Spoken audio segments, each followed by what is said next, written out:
স্বাগত সবাইকে গোল table football বৈঠকের নতুন এপিসোড। এটা ঠিক এপিসোড নয়, এটা আসলে একটা সিরিজ।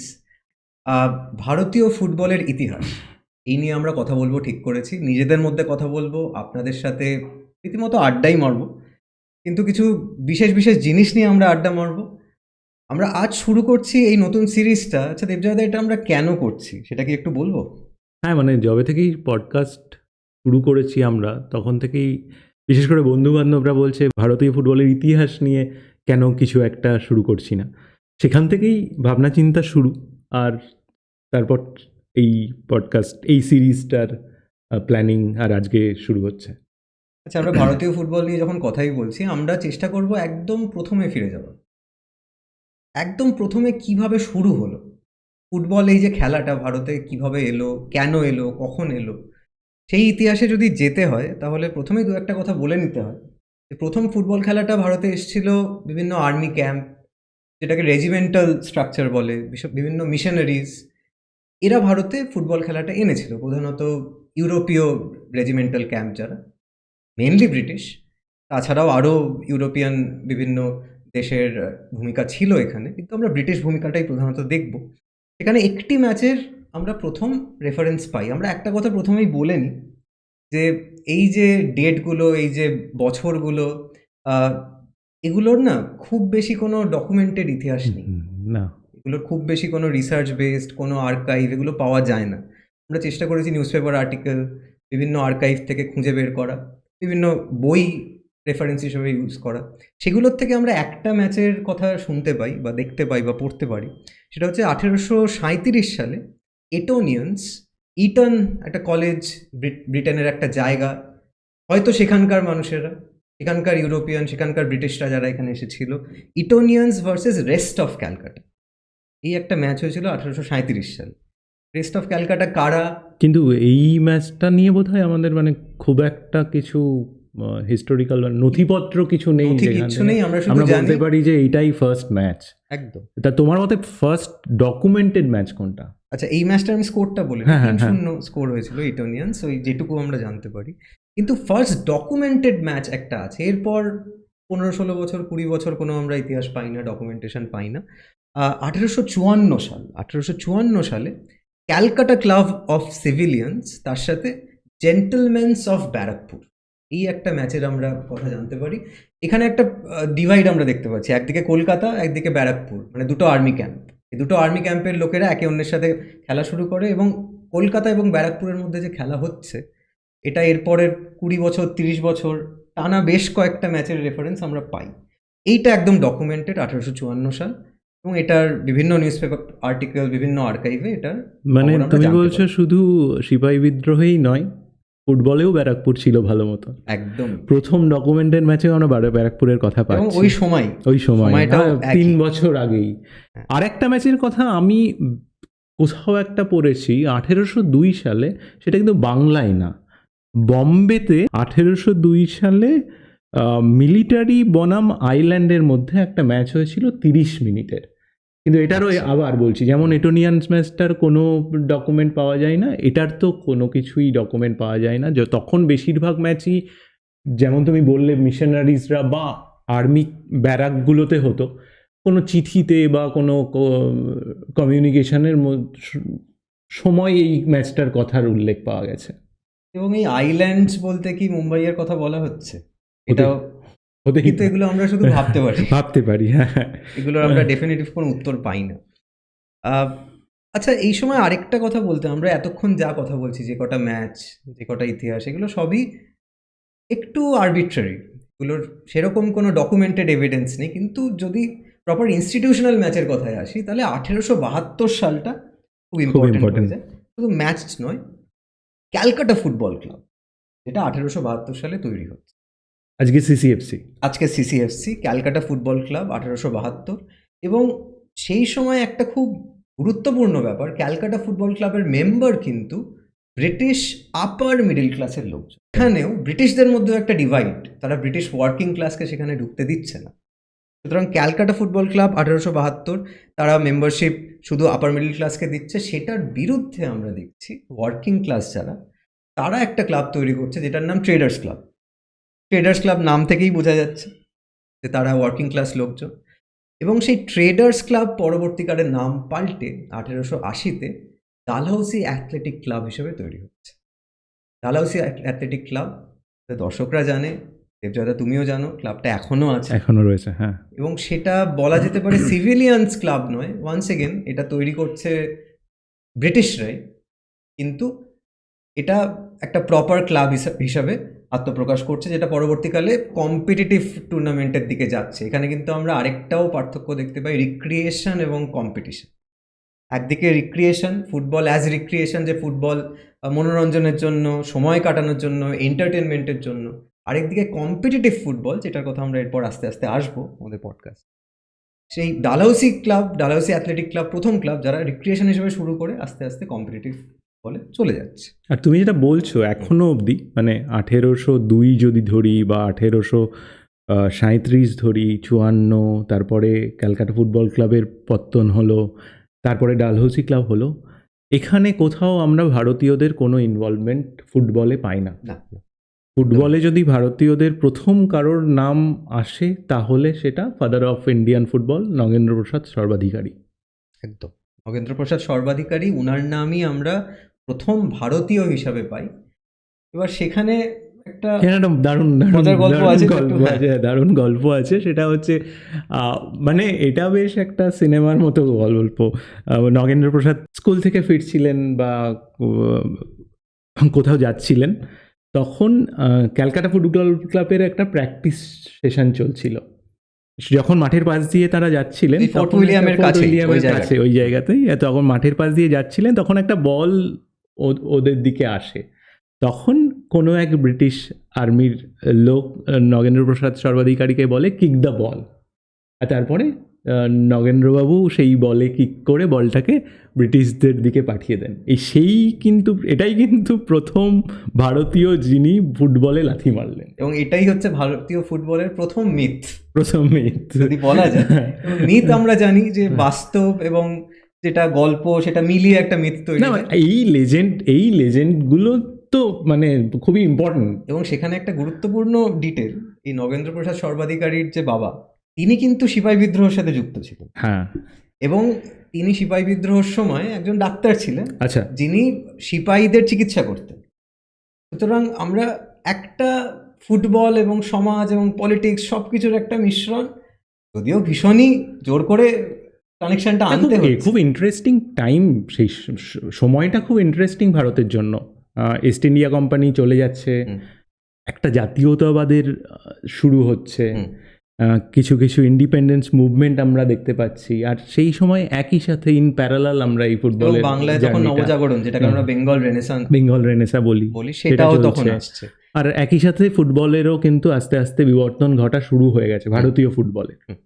এবং ভারতীয় ফুটবল, তুমি যদি ওয়ার্ল্ড ফুটবলের ইতিহাসও দেখো, তাহলে ভারতীয় ফুটবলের শুরুটা কিন্তু খুব একটা দূরে না, একই সময়ে, বরং কি ডকুমেন্টেড ম্যাচটা আমি বলবো কিছু বছর আগেই, যেটা যদি ওয়ার্ল্ড ফুটবলে কোনটা প্রথম ডকুমেন্টেড ম্যাচ সে নিয়ে প্রচুর তর্ক রয়েছে। কেউ বলে সেটা আর্জেন্টিনাতে হয়েছিল, কেউ বলে সেটা স্কটল্যান্ডে হয়েছিল, কেউ বলে সেটা আমেরিকাতে হয়েছিল। বাট মানে সেটাই আমি বলছি, মানে আমরা কিন্তু খুব একটা পিছিয়ে শুরু করিনি, সেটার জন্য ব্রিটিশরা দায়ী। সময়কালটা একই। এবং এক্ষেত্রে আমরা নগেন্দ্র প্রসাদ সর্বাধিকারীর একটা গল্প বললাম, কিন্তু আমরা যদি বাস্তবে আসি, যে বাস্তবে কি কি, মানে তুমি বলছো যে এটা বাস্তব নয়? না, আমি বলছি এটা একটা সাপোজেড মিথ, যেটাকে বলে। আচ্ছা, এটা বাস্তব হতেও পারে, নাও হতে পারে, বা হয়তো কিছু বাস্তব ঘটনা যার সাথে কিছু ইমাজিনেশন মেশানো আছে, কিন্তু ভালো, খুবই ভালো, দারুণ গল্প এটা। কিন্তু আমরা যদি আসল যেটা আমরা জানি, যেটা একদম ডকুমেন্টেড আছে, নগেন্দ্র প্রসাদ সর্বাধিকারী হেয়ার স্কুলের ছাত্র ছিলেন। এবং উনি এই ফুটবল খেলা এই কারণেই হোক বা যে কোনো কারণেই হোক, উনি ফুটবল খেলা খুবই ওনাকে প্রভাবিত করে। উনি হেয়ার স্কুলে গিয়ে নিজের বন্ধুদের মধ্যে ওই খেলাটা শুরু করেন। উনি চেষ্টা করেন বন্ধুদের নিয়ে একটা দল তৈরি করার। তখন G.S. স্ট্যাক নামে একজন প্রফেসর, প্রেসিডেন্সি কলেজের প্রফেসর, তিনি সেটা দেখে তাদের ফুটবল খেলার নানা নিয়ম শেখাতে শুরু করেন। এবং টিডি তথাগত আমাদের রিসার্চের সময় ও বলছিল যে যেটা ঘটনা, ওই সময় কিন্তু ব্রিটেন বা স্কটল্যান্ডে ফুটবল কিভাবে খেলা হবে সেই নিয়মগুলো ওখানেও তখনও প্রপারলি প্রতিষ্ঠিত হয়। যেটা আমরা বলছি না, মানে হ্যাঁ। একই সাথে হচ্ছে, হ্যাঁ। ফুটবলও আস্তে আস্তে ম্যাচিওর্ড হচ্ছে, আস্তে আস্তে খেলা শুরু হচ্ছে সব জায়গায়। একদমই। এবং সেটা কিন্তু তিনি তাও নিজে যেটুকু জানেন সেটুকু শেখানোর চেষ্টা করছেন। এই সময় নগেন্দ্র প্রসাদ সর্বাধিকারী কয়েকজন বন্ধুকে নিয়ে ২-৩টে ক্লাব তৈরি করেন অ্যাকচুয়ালি। তার মধ্যে ফ্রেন্ডস ক্লাব, প্রেসিডেন্সি ক্লাব, আরও একটি ক্লাব সম্ভবত, এবং ৩টি ক্লাব উনি তৈরি করেন এবং কোনোটি boys club. Boys club, exactly ৩টি ক্লাব উনি তৈরি করেন। কোনোটি এস্টাবলিশড ক্লাব নয়, রেজিস্টার্ড ক্লাব নয়, এগুলো বন্ধুদের ক্লাব, যে বন্ধুরা মিলে খেলছি একে অন্যের সাথে। তো এইটা করতে করতে উনি যখন ১৯ বছর বয়স হয়, কলেজে পৌঁছান, উনার মনে হয় যে একটা ক্লাব নিজেদের জন্য তৈরি করা উচিত। উনি ১৮৮৪ সালে, এই সালটা খুব ইম্পর্টেন্ট কারণ এটা হচ্ছে সিভিলিয়ানদের প্রথম ক্লাব, যেখানে নেটিভ সিভিলিয়ানরা ফুটবল খেলবে। এই ক্লাবটার নাম হয় ওয়েলিংটন ক্লাব। ১৮৮৪ সাল। যদি ভারতীয় প্লেয়ারদের প্রথম ক্লাব কোনো ক্লাবকে বলা যায়, এইটাই হচ্ছে ১৮৮৪ সাল। ওয়েলিংটন ক্লাবের পরেও একটা গল্প আছে। ওয়েলিংটন ক্লাব কিছুদিন চলতে চলতে সেই সময় কিছু প্লেয়ার আসে, সেটার কথা আমরা এর পরে বলবো, কিন্তু একজন প্লেয়ার এখানে খুব জরুরি, মণি দাস। মণি দাস নামে একজন প্লেয়ার, যে তথাকথিত সমাজের উচ্চ বর্ণের প্লেয়ার নয়, তাকে নগেন্দ্রবাবু টিমে নিয়ে আসে এবং টিমের বাকি প্লেয়াররা বলে যে আমরা এর সাথে খেলবো না, কারণ তখনও আনটাচেবিলিটি যেটাকে বলে, অস্পৃশ্যতা সেটা তখনও ছিল সমাজে। এবার নগেন্দ্রবাবু তখন বলেন যে না, এইভাবে চলবে না। তখন গোটা ক্লাবটা দুভাগে বিভক্ত হয়ে যায়। উনি ওয়েলিংটন ক্লাবটা ডিসলভ করে দেন এবং ১৮৮৭ সালে উনি তৈরি করেন শোভাবাজার ক্লাব। এবং শোভাবাজার ক্লাবের প্রথম বা one of the earliest member হচ্ছে মণি দাস। সেই মণি দাস পরবর্তীকালে শোভাবাজারের ক্যাপ্টেন হয়। সেই মণি দাস পরবর্তীকালে ভারতীয় ফুটবলের অ্যাডমিনিস্ট্রেশনের সাথে যুক্ত হয়। ক্রিকেট খেলে সম্ভবত মোহনবাগানেরও ক্যাপ্টেন হয়েছিল। সুতরাং এটা একটা খুব ইম্পর্টেন্ট গল্প নয়, এটা বাস্তব, কিন্তু এটা খুব জরুরি একটা ঘটনা। আর এটা একটা দারুণ বিজ্ঞাপন বর্ণবৈষম্য বা অস্পৃশ্যতার বিরুদ্ধে যে বাঙালিরা দাঁড়াচ্ছে এবং ফুটবলের সাথে, ফুটবলের মধ্যে দিয়ে সেটা হতে শুরু করছে, এটা তার একটা বড় বিজ্ঞাপন। কারণ এটাই প্রথম একটা ইনসিডেন্ট। এরপরে আমরা পরবর্তীকালে এরকম আরও ঘটনা দেখব, যেখানে আমরা কমিউনাল হারমোনির কিছু উল্লেখ পাবো। এরকম চলতেই থাকবে। আমার মনে হয় এর পরে আমরা যদি এই ঘটনার পরে দেখি, তাহলে একজন মানুষের কথা বারবার আসবে, সেটা হচ্ছে দুঃখীরাম মজুমদার। একটু দুঃখীরামের গল্পটা যদি তুমি... হ্যাঁ, দুঃখীরাম মজুমদারকে আমরা বলতে পারি যে father of Indian football coaching, মানে প্রথম ভারতীয় ফুটবল কোচ কিন্তু ছিলেন দুঃখীরাম মজুমদার। দুঃখীরাম মজুমদার পরে যখন ১৮৮৪-তে এরিয়ান্স ফুটবল শুরু করেনি প্রথমেই, কিন্তু যবে থেকে এরিয়ান্সে ফুটবল শুরু হয়েছে তবে থেকে দুঃখীরাম মজুমদার এরিয়ান্সে ছিলেন।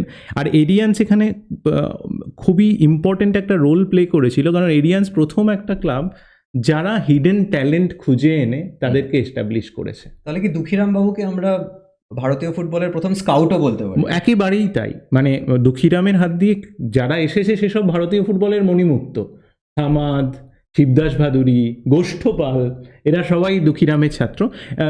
দুঃখীরাম কিন্তু আবার নগেন্দ্র প্রসাদ সর্বাধিকারীর ছাত্র ছিলেন। আর দুঃখীরাম খুব কড়া কোচ ছিলেন। খুব ইন্টারেস্টিং আর একটা গল্প রয়েছে, সেটা হচ্ছে দুঃখীরামের ভাইপো ফুটবল খেলতো, ছনে মজুমদার। এবং সেই সময় ভারতীয় ফুটবল, যেটা আমরা পরবর্তীকালে অনেক মুভিতে দেখেছি বা আমরা অনেক বইতে পড়েছি, যে আমরা খালি পায়ে ফুটবল খেলতাম আর ব্রিটিশরা বুট পরে ফুটবল খেলতো। তাহলে এবং ভারতীয় যারা ফুটবল খেলতো বাংলাদেশদের এগেনস্টে খেলতে একটু ভয় পেত, এবং যথারীতি দুঃখীরামের ভাইপো সেই ভয়টা পাচ্ছিল। এবার একদিন দুপুরে দুঃখীরাম বাবু তার ভাইপোকে ডেকে পাঠান। ভাইপো যথারীতি কাকা ডাকছে, আর কড়া রাগী কাকা, ফলে সে যায়। তাকে তখন বলে যে তুমি ফুটবল জার্সি আর প্যান্ট পরো। তখন সে ফুটবল জার্সি, মানে ফুটবলের যে আমার পোশাক আর কি, ফুটবলের পোশাক পরে। সে তো বুঝতে পারছে না কি হতে চলেছে তার সাথে। এরপরে দুঃখীরাম সে যদি জানতো কি হবে। জানতো কি হবে, এরপরে একটা অস্বাভাবিক ঘটনা ঘটে এবং দুঃখীরাম বাবু তাকে ফুটবলের পোস্টের সাথে বাঁধে, তারপরে নিজে বুট পরে তাকে প্রবল তার উপরে বুটাঘাত। লাঠি বর্ষণ, বুটাঘাত হয় তার উপরে, এবং শেষে তিনি বলেন যে এই আঘাত তুমি সহ্য করলে তো, এর থেকে বেশি ওরা মারবে না। তোমার বলো আর কি তোমার ভয় লাগছে? আমি ভাবছি তার অবস্থা সেই মুহূর্তে কি সাংঘাতিক একটা ঘটনা। সাংঘাতিক ঘটনা। এবার এটা সত্য মিথ্যা আমরা আমরা করিনি। যাচাই করতে যাইনি, আমাদের কিন্তু দলও এর থেকে যাচাই মানে করেনি। দেখো, কোনো একটা লেজেন্ড বা কোনো একটা গল্প যখন কোনো একটা মানুষের নিয়ে হয় এই লেভেলে, তখন এটা আমরা বুঝতে পারি তিনি সত্যি করা করছিলেন। এবং তিনি টাস্ক মাস্টার, এটা থেকেই প্রমাণ হয় যে এটা একটা গল্প, এটা সত্যিও হতে পারে, কিন্তু উনার হাত দিয়ে যে গোষ্ঠপাল বেরিয়েছিল, উনার হাত দিয়ে যে শিবদাস ভাদুরী এসেছিল, সামাদ, এবং সামাদকে নিয়ে যে এই কমিউনাল হারমোনির কথা বলছিলে তুমি, সামাদকে নিয়েই সেই একটা গল্প আছে যে যখন হিন্দু মুসলিম রায়েট হচ্ছে একটা সময়, তখন সামাদকে উনি আশ্রয় দিয়েছে নিজের বাড়িতে। এবং ফুটবল যে কিভাবে মানুষের একটা সমাজ চেতনাকে পুরো এফেক্ট করে, এটা বোধহয় আমরা মানে যুগ যুগ ধরেই দেখে এসেছি। যুগ ধরে সব সময় ফুটবল সমর্থক, ফুটবল প্লেয়ার সবসময় মানে সমাজে এই সমস্ত কিছুর ঊর্ধ্বে মানুষকে উঠতে শেখাচ্ছে। খেলাটা সবসময় খেলার থেকে বড় হয়ে যাচ্ছে, কারণ খেলার সাথে মানুষ ইনভলভ। আমরা মনে হয় আজকে আমরা খুব একটা ভালো পয়েন্টে এই মুহূর্তে দাঁড়িয়ে আছি। আজকের এপিসোড আমরা এখানেই শেষ করি, কারণ গল্প তো শেষ হওয়ার নয়, এই গল্প চলবেই। এরপরে আমরা কিভাবে ভারতীয় ফুটবল এগিয়ে যাচ্ছে এই নিয়ে আলোচনা, এবং এটা তো একটা ধারা যে বাংলা যখন ভারতীয় ফুটবলের প্রথম কথা, আদি কথা হয়, তখন প্রথমেই বাংলার ফুটবলের কথা হয়। কিন্তু শুধু কি বাংলাতেই খেলা হচ্ছিল, আর কোথাও কি হচ্ছিল না, সেটাও আমাদের একটু ভাবা দরকার, সেটা নিয়েও আমরা আলোচনা করব। সেই সব আলোচনাগুলো নিয়েই আমরা আমাদের পরবর্তী এপিসোডে ফিরে আসবো। এরকম আড্ডার ছলেই হবে, তো আড্ডার ছলে আমরা ভারতীয় ফুটবলের ইতিহাস আপনাদের সামনে নিয়ে আসার চেষ্টা করব। আপনারা সঙ্গে থাকুন, আপনারা লাইক, শেয়ার, সাবস্ক্রাইব, কমেন্ট সব কিছু করুন। আমাদের ফেসবুক, ইনস্টাগ্রাম সমস্ত সোশ্যাল মিডিয়া হ্যান্ডেলগুলো আপনারা পেয়ে যাবেন ডেসক্রিপশানে, সেগুলোও ফলো করুন। আর যেহেতু ভারতীয় ফুটবল, বাংলার ফুটবল এসবের কথা হচ্ছে, বাংলার ফুটবল তথা ভারতীয় ফুটবলের জয় হোক।